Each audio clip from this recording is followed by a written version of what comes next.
Hi everyone, how you doing? What's up? Welcome to my channel. My name is Chana and welcome to a series I'm doing called Wonderwomen of the Torah. And here we'll be talking about just some really cool super women in the Torah, in Tanach.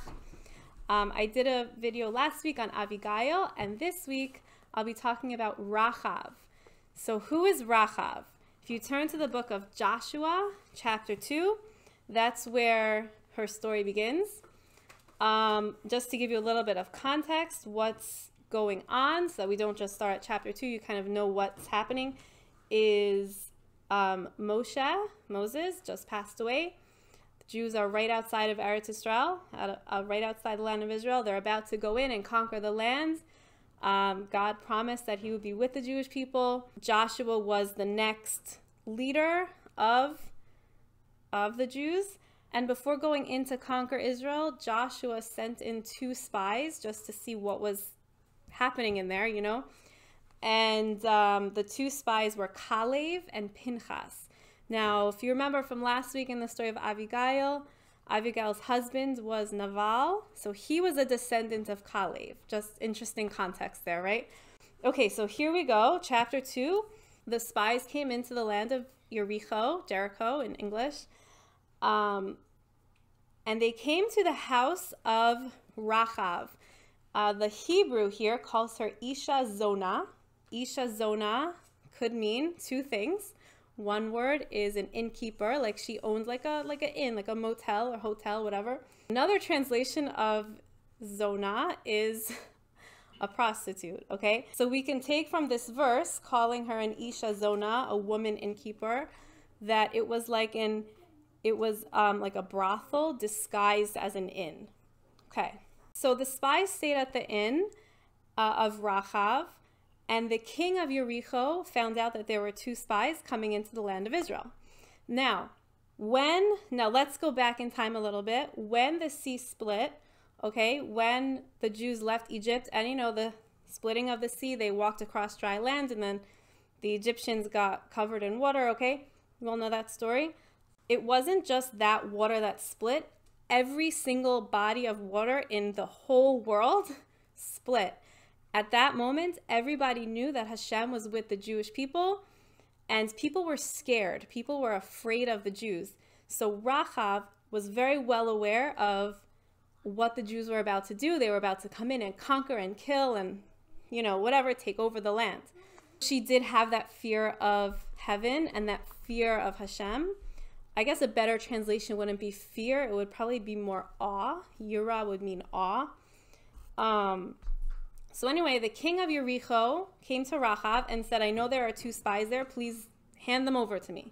In the meantime, she hid them on her roof. She had told the king of Jericho that they had gone a certain direction and, you know, go hurry up, catch them. They went that way. That was not true. But the king believed her and he went that way. And so the spies, Kalev and Pinchas, were okay. RACHAV asked Pinchas and Kalev, please, when you come into Eretz Israel, I know that Hashem is with you. Please spare my family and remember the kindness that I'm doing to you right now.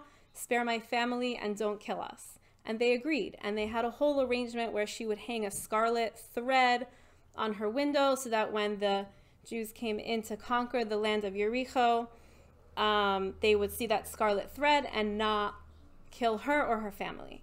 And that's exactly what happened. And that's basically the story. That is basically what you're going to read here in the book of Joshua.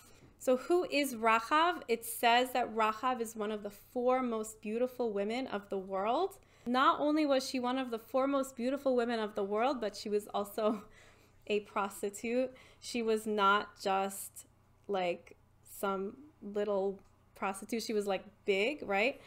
Big name. And it says about her that a man couldn't pronounce her name without like getting excited, okay? So that was RACHAV. That was who she was. So why are we talking about RACHAV? What can we learn from her?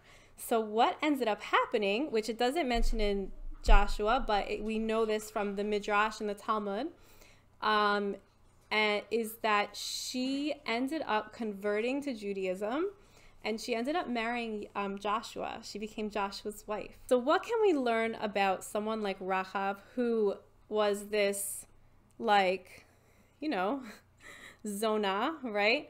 And then completely turned her life around and married Joshua, who was the leader of the Jewish people. Like, after Moses was Joshua, right?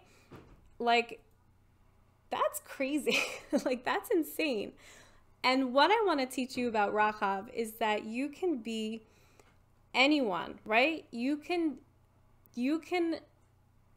do the worst things, okay? You can make mistakes that are really, really bad, and still the doors are open for you, and still you can become a great person, just like RACHAV did. So I want to put this in a way that you will understand that how much potential that you have, right? It does not matter where you come from, what your history is, what your past is, how bad your mistakes were, how hard your challenges were in the past. If you spiral downward into the world of addiction or any kind of mental health problems, like alcoholism, drugs, whatever it is, whatever like spiraling down challenges you've had, what we can learn from RACHAV is that you can always, always build yourself up. There's always hope.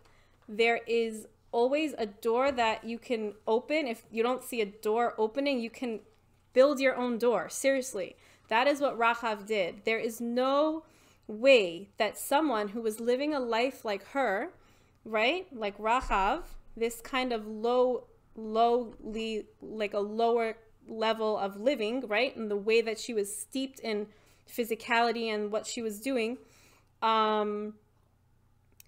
she built her own door. She built herself up, and you can do the same. Everybody has this potential inside of them. Everybody can be a great person, and not just great, but like really, really, really great. RACHAV did not go from this level to this level. She went from down here to way up here. She became the wife of Joshua and like a leader, the wife of the leader of the Jewish people. Like, at that point, at that time, you didn't get any higher than Joshua, right? So that is the lesson that I hope you can learn from her. That is what I wanted to share with you. Have a wonderful week, and I'll see you in the next video. Bye-bye.